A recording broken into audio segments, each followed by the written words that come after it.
Espíritu Santo, manda tu fuego, llena mi vida con tu poder. El Señor les bendiga. Saludo cordialmente a nuestro obispo presidente, reverendo Luis Quesada Orellana, a su esposa, nuestra diaconisa Eduvina González Araneda, al honorable directorio y a todo el pastorado de nuestra iglesia. Soy el pastor Manuel Morales Calderón, pastor gobernante de la Iglesia Metodista Pentecostal en la comuna Padre Hurtado, región metropolitana.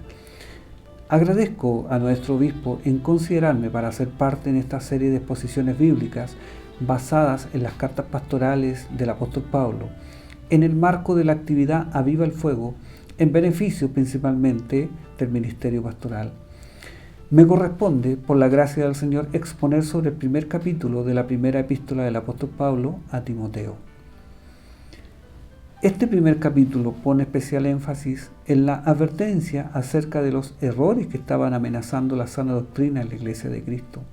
El apóstol Pablo le recuerda a Timoteo que esta fue la razón por la cual le pidió que se quedara en la iglesia de Éfeso y que tenía como gran misión impedir que las falsas doctrinas siguieran propagándose al interior de la iglesia y enseñar a los hermanos que no prestaran oído a enseñanzas reñidas con la verdad del Evangelio. En los primeros 2 versículos tenemos la presentación y la salutación de esta carta. Pablo, apóstol de Jesucristo, por mandato de Dios nuestro Salvador y del Señor Jesucristo nuestra esperanza, a Timoteo, verdadero hijo en la fe, gracia, misericordia y paz, de Dios nuestro Padre y de Cristo Jesús nuestro Señor. Pablo, el remitente, se llama a sí mismo apóstol, o sea, uno que es enviado. Pablo establece claramente que no es apóstol por propia decisión, sino por mandato directo del Señor Jesucristo. ¿Cómo llegó Pablo a ser un apóstol por mandato de Dios? En los Hechos 13, versículo 2, nos dice: el Espíritu Santo dijo a través de los profetas: apartadme a Bernabé y a Saulo para la obra a que los he llamado.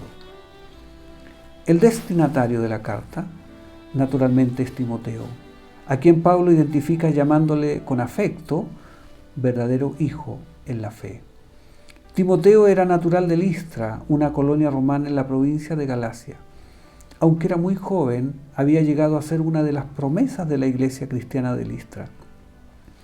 Había tal encanto y entusiasmo en el joven Timoteo para servir al Señor, que todos los miembros de la congregación hablaban muy bien de él. En la visita a Listra, en su segundo viaje misionero, a Pablo le pareció que era el hombre ideal para ser su ayudante, y le lleva consigo en su viaje. Y desde entonces en adelante, Timoteo fue el compañero constante de Pablo, y cuando tenía una tarea difícil se la encomendaba a él. Cuando le envía a aquella tristemente dividida iglesia de Corinto, el apóstol escribe a los hermanos y les dice: os he enviado a Timoteo, que es mi hijo amado y fiel en el Señor. Pablo también, cuando tiene la intención de mandarle a Filipos, escribe también a la iglesia y le dice: porque no tengo a ningún otro que como hijo a padre me haya servido en el Evangelio. Timoteo era el hombre en quien Pablo podía confiar y al que podía mandar a donde fuera. Sin duda, hombres así el Señor necesita en su obra. En los versículos 3 al 7 encontramos ya cómo se empieza el apóstol a hablar acerca de las falsas doctrinas. Leamos versículos 3 al 7. Como te rogué que te quedases en Éfeso cuando fui a Macedonia para que mandases a algunos que no enseñan diferente doctrina, ni presten atención a fábulas y genealogías interminables, que acarrean disputas más bien que edificación de Dios, que es por fe, así te encargo ahora. Pues el propósito de este mandamiento es el amor nacido de corazón limpio y de buena conciencia y de fe no fingida, de las cuales cosas, desviándose algunos, se apartaron a vana palabrería, queriendo ser doctores de la ley, sin entender ni lo que hablan ni lo que afirman. Está muy claro que tras estas epístolas pastorales se visualiza claramente la necesidad imperiosa de desenmascarar las herejías y los errores que amenazaban a la iglesia. Esta misma lectura nos muestra dos grandes características, las fábulas y las genealogías interminables. Estas dos cosas que no eran exclusivas de la herejía, sino que estaban profundamente arraigadas en el pensamiento del mundo antiguo. Las fábulas, una de las características de la antigüedad era que los poetas y aún los historiadores se deleitaban en desarrollar historias o leyendas románticas y ficticias sobre la fundación de ciudades y familias. Hablaban de algún dios que había venido a la tierra y había fundado la ciudad, o había tomado en matrimonio a alguna joven doncella y había creado una familia. El mundo antiguo estaba lleno de historias de este estilo. Genealogías interminables. El mundo antiguo también tenía una verdadera pasión por las genealogías. El peligro amenazaba desde la misma tradición judía. Podemos ver esto en el Antiguo Testamento con sus capítulos de nombres y en el Nuevo Testamento con las genealogías de Jesús que se encuentran en los evangelios de Mateo y Lucas. Pero había una amenaza aún más grande desde el lado griego. En aquel tiempo de la historia se estaba desarrollando una línea de pensamiento griego que llegó a conocerse como el gnosticismo. Lo encontramos especialmente en el trasfondo de las epístolas pastorales, la carta a los Colosenses y el Evangelio de San Juan. El gnosticismo tal vez fue la herejía más peligrosa que amenazó a la iglesia primitiva durante los 3 primeros siglos. Influenciada por filósofos tales como Platón, el gnosticismo se basó en falsas premisas, tales como el dualismo en cuanto al espíritu y la materia. Los gnósticos aseguraban que la materia es inherentemente mala y el espíritu es bueno. Los gnósticos enseñaban que para ser aceptados por Dios, una persona tenía que poseer un elevado conocimiento, una verdad superior, dada a conocer solamente a unos pocos. Mientras los gnósticos creían que para ser salvo se debía adquirir un conocimiento superior y solo privilegio de algunos, el apóstol les enseñaba, allí en Efesios 2, 8, 9, porque por gracia sois salvos por medio de la fe, y esto no de vosotros, pues es don de Dios, no por obras, para que nadie se gloríe. Los gnósticos rendían culto a los ángeles, Colosenses 2:8. Los gnósticos no creían en la resurrección del cuerpo, 2 Timoteo 2:18. El peligro del gnosticismo no era solamente intelectual, tenía serias consecuencias morales y éticas. Debemos recordar, como lo dijimos anteriormente, que su creencia básica era que la materia era esencialmente mala y solo el espíritu era bueno. Aquello producía dos resultados opuestos. Primero, si la materia era esencialmente mala, el cuerpo también lo era.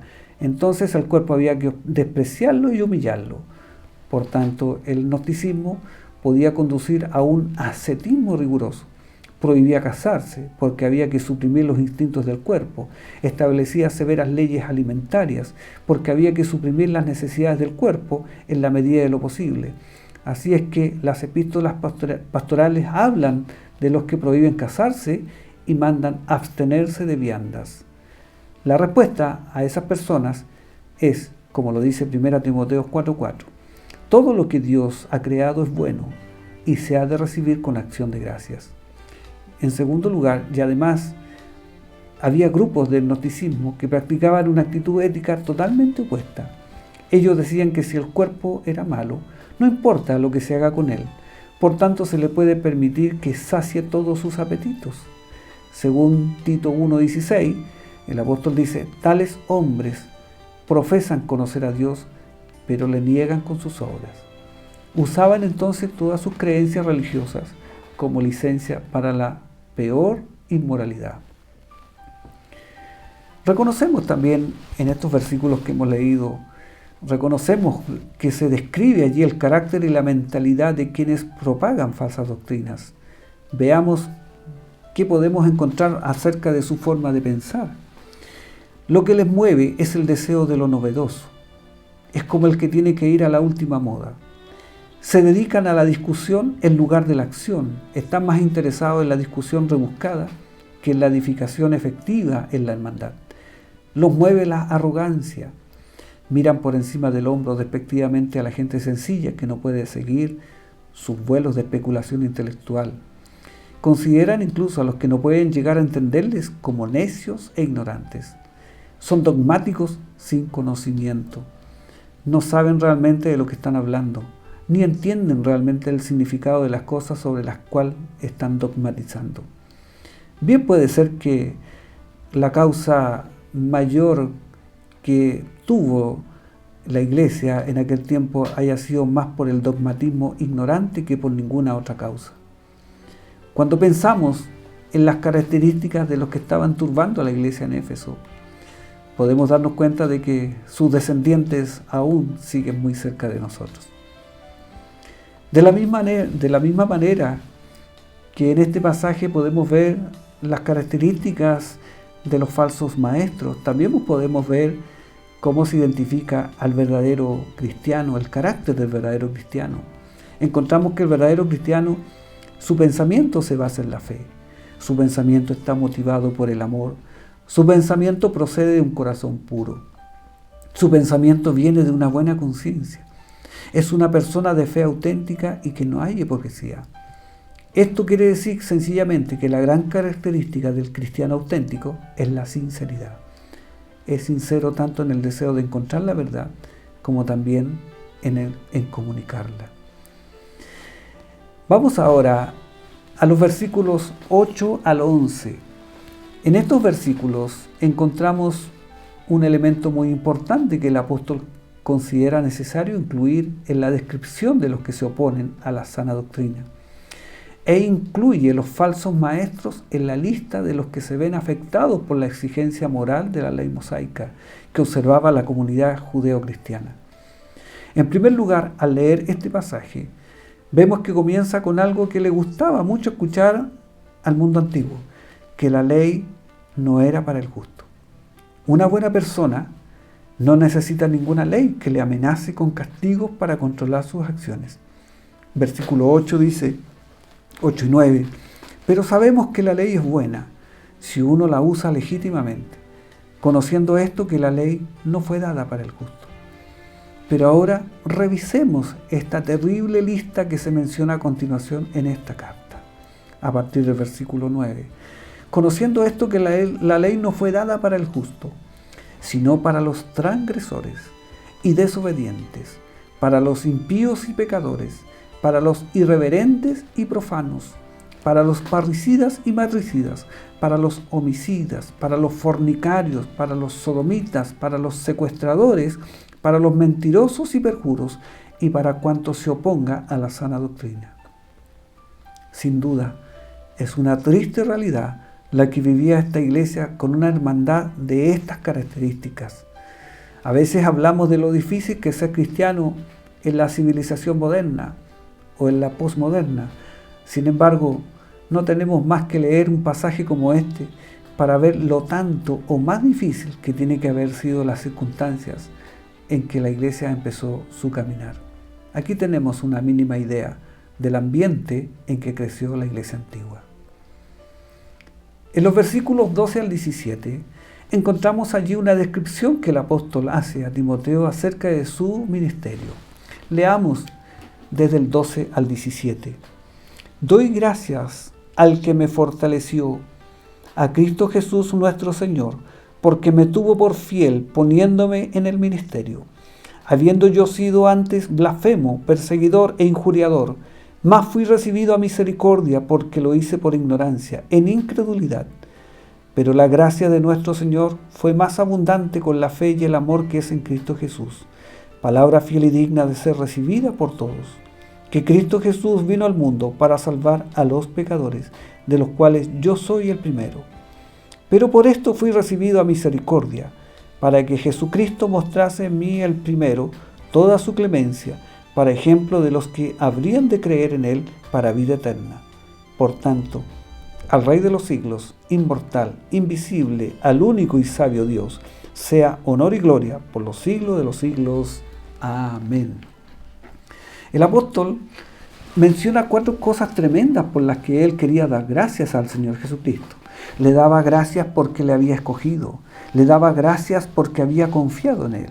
Le daba gracias porque le había nombrado. Pablo sintió que se le había nombrado para servir. Pablo no creyó nunca que se le había elegido para un honor o para un puesto de autoridad en la iglesia, sino que fue para el servicio, no para el honor, para lo que Pablo sabía que había sido elegido. Le daba gracias al Señor porque le había dotado de poder. Este pasaje, mis queridos pastores y hermanos, este pasaje resalta la insistencia con que Pablo recuerda su propio pecado. Se remonta al tiempo que mediante una descarnada persecución había echado mano de todos los medios a su alcance bajo la ley judía para aniquilar a la iglesia cristiana. Recordaba aquello y hasta el fin de su vida se consideraba el primero de los pecadores. No es que había sido el primero de los pecadores, lo seguía siendo. Es verdad que no podía olvidar nunca que era un pecador perdonado, pero tampoco podía olvidar nunca que era un pecador. El recuerdo de su pecado era la manera más segura de mantener la llama de su gratitud para con el Señor. Llegamos así a los versículos 18 al 20 y nos encontramos allí con este encargo irrenunciable que el apóstol Pablo le está entregando a Timoteo. Leamos lo que dice los versículos 18, 19 y 20. Este mandamiento, hijo Timoteo, te encargo para que conforme a las profecías que se hicieron antes en cuanto a ti, milites por ellas la buena milicia, manteniendo la fe y buena conciencia, desechando la cual naufragaron en cuanto a la fe algunos, de los cuales son Himeneo y Alejandro, a quienes entregué a Satanás para que aprendan a no blasfemar. El apóstol Pablo está sellando este encargo especial a Timoteo de tomar la responsabilidad de restaurar esta iglesia, que está enfrentada a serios problemas espirituales. Le recuerda a Timoteo que él fue considerado, tanto por él como por los profetas de la iglesia, bajo la dirección del Espíritu Santo, que él era el hombre preciso para hacerse cargo de esta iglesia. ¿Cuál es precisamente el encargo de Pablo a Timoteo? Siguiendo la alegoría de la milicia, se le ha destinado a realizar una buena campaña militar. Las dificultades no cesarán en la vida del joven Timoteo. La campaña se prolongará durante toda su vida. Sin embargo, es una campaña preciosa a la que se ha convocado a Timoteo. Aquí tenemos que el soldado de Cristo no es un guerrero sombrío y de mala gana. Es un voluntario que sirve con la ilusión y la dedicación de un caballero andante. No es un esclavo del deber, sino es un siervo de la alegría. Gloria al Señor. A Timoteo se le instruye que tome con él dos armas necesarias para esta campaña. En primer lugar, debe tomar la fe. Aun cuando las cosas estén muy oscuras, él debe tener la confianza de que el triunfo definitivo Dios se lo va a dar. En segundo lugar, ha de tomar como arma defensiva una buena conciencia. Es decir, el soldado cristiano debe por lo menos tratar de vivir de acuerdo con su propia doctrina. La virtud se ausenta del mensaje de un hombre cuando su propia conciencia le condena cuando habla. Finalmente queremos ver aquí en los versículos finales que hay una drástica disciplina. Este capítulo se cierra con una seria reprensión a dos miembros que habían injuriado a la iglesia, habían entristecido a Pablo y habían arruinado sus propias vidas. Himeneo se menciona otra vez en 2 Timoteo 2:17 y Alejandro puede que sea el que se menciona en 2 Timoteo 4:14. Pablo tiene tres quejas acerca de ellos. Primero, se habían apartado de la dirección de la conciencia. Habían dejado que sus propios deseos hablaran con voz más persuasiva que la de Dios. En segundo lugar, habían vuelto atrás a prácticas malvadas. Una vez que abandonaron a Dios, la vida se les hizo sucia y baja. Y en tercer lugar, se habían entregado a doctrinas falsas.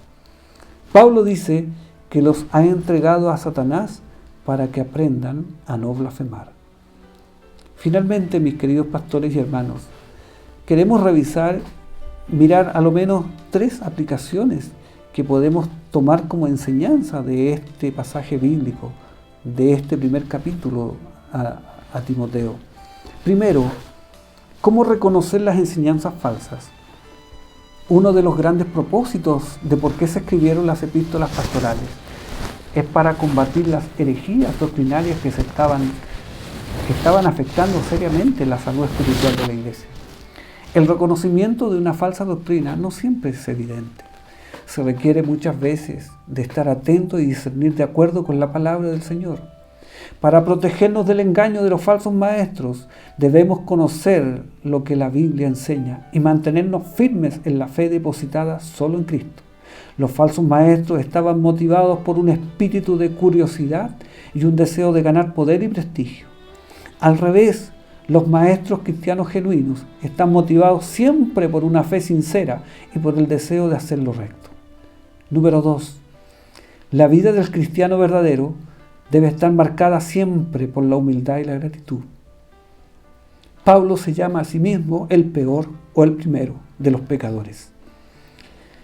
Consideramos a Pablo un gran héroe de la fe, pero él nunca se vio a sí mismo de esa manera, porque se acordaba de su vida antes de conocer a Cristo.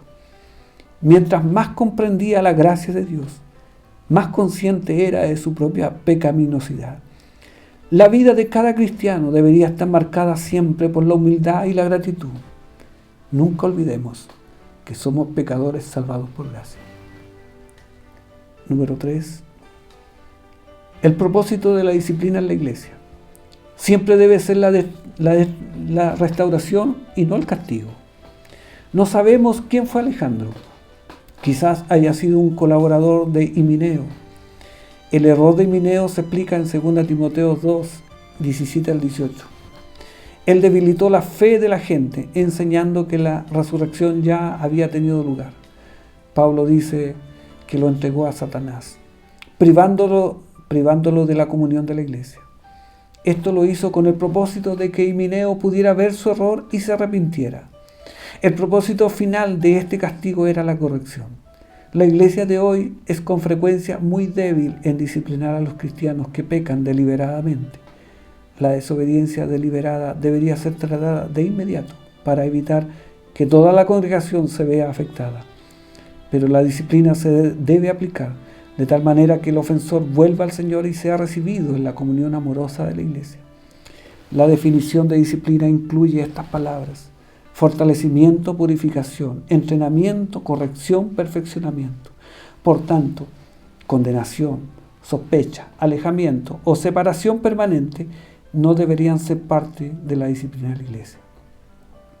Al finalizar esta palabra basada en 1 Timoteo capítulo 1, como epílogo podemos concluir que debemos tener presente que la carrera cristiana es una batalla en la que todos participamos y no hay salida posible sino hasta el final.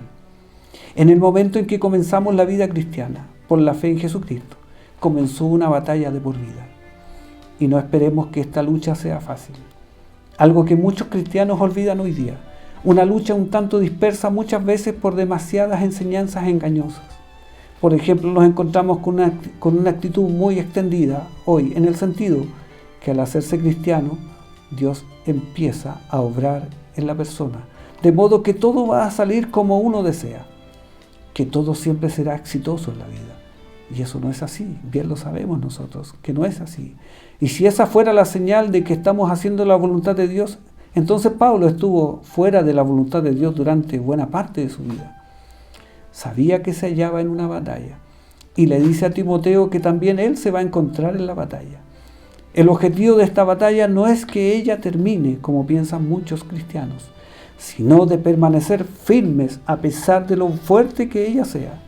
Pablo está hablando acerca de ser cristiano, acerca de cómo llevar una vida cristiana en medio de las peligrosas presiones y de las fuerzas contrarias.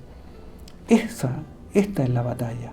En otras palabras, ser realista en un mundo de engaños. No seguir todas las fantasías por las que el mundo se deja engañar. No permitirnos a nosotros mismos pensar de manera equivocada acerca de lo que está sucediendo en la sociedad, sino adoptar el punto de vista de Dios. Ver las cosas tal y como son para tratar de una manera honesta, realista y abierta con todo lo que sucede. Esta es la batalla. Así es como Jesús trató la vida.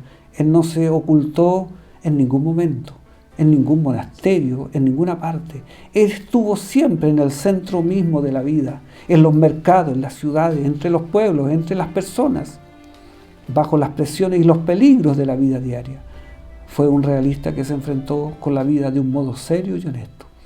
La batalla a la que se refiere Pablo es ser una persona amorosa, que se interesa y tiene compasión de las personas en tiempos de ansiedad, cuando otros están dando lugar a expresiones de odio, de violencia y de intolerancia. La batalla implica vivir de manera compasiva y redentora entre aquellos que han perdido el camino para alejarles de lo que les está destruyendo, participando con ellos, dándose a sí mismo a fin de traerles de vuelta a una relación de verdad y de realidad con el Señor. La batalla es vivir la vida con un propósito y no sencillamente dedicarnos egoístamente a nosotros mismos. Que el Señor les bendiga.